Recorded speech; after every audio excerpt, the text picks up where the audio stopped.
I'm Jesse Mackey, CIO of 4Thought Financial Group. This is 4Thought's market perspective as of August 24th, 2021.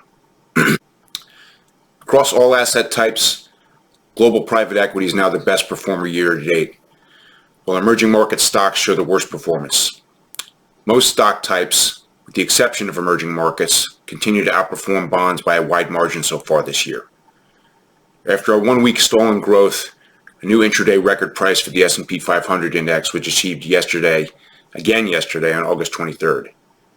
Historical data indicates that once a new bulk market has been confirmed, which happened on August 18th of last year, when the S&P 500 index had recovered from its March 23rd, 2020 bear market low point and achieved a new record price. The shortest time period on record since 1950 before the beginning of another bear market was only 6 days. And the longest time on record was approximately 7.44 years, with an average of 2.44 years. Just over 1 year has elapsed from the point of bull confirmation in this instance so far. There's usually been at least one 10% plus correction, but often several between most bear markets in history. The average time between the end of one correction or bear market and the start of another is a little over 1 year. The first correction in the current bull market was completed relatively early, exactly 11 months ago on September 24th. We like to refer to the combination of a correction and its corresponding recovery, which was registered on November 9th, as a wolf market. Our data set also tells us that about 55% of wolf markets like the last one we experienced have been followed by a period that exhibits trailing 1 year returns of 30% or greater, without a 10% plus correction, something we refer to as an eagle market. The first eagle market subset of the current bull market was quantitatively confirmed on March 1st and has continued since then. Since the November 9th wolf market endpoint, when the previous record price was breached, the S&P 500 index had experienced additional gains of about 22.86% as of the close of business on Monday.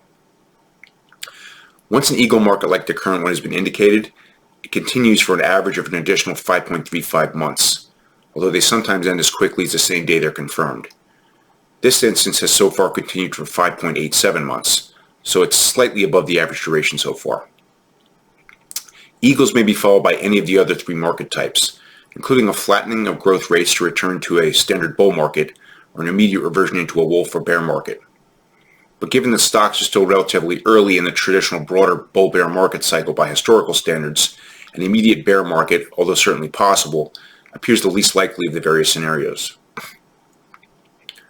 Based on analysis of the complete historical market type data set using our multi-method adaptive algorithmic process, we're now allowing overweight allocations to opportunistic investing, neutral allocations to strategic asset allocation and liability-driven investing, and underweights to selective concentrated investing. From a probabilistic analysis perspective, valuations tell a story that's somewhat negative for stocks and more favorable for the bond markets.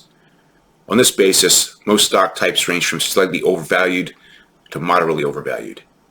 Bonds range from moderately undervalued, in the case of long-term U.S. Treasury bonds, to near fair value, in the case of emerging markets bonds and Treasury inflation-protected securities. Long-term U.S. Treasury bonds now reflect the most attractive pricing relative to the alternatives, while U.S. mid-cap stocks are the least attractive. Against this backdrop, the outlook for stocks is now neutral to slightly negative in the intermediate term based on the overall aggregate of our historical market type data analysis and quantitative probabilistic analysis.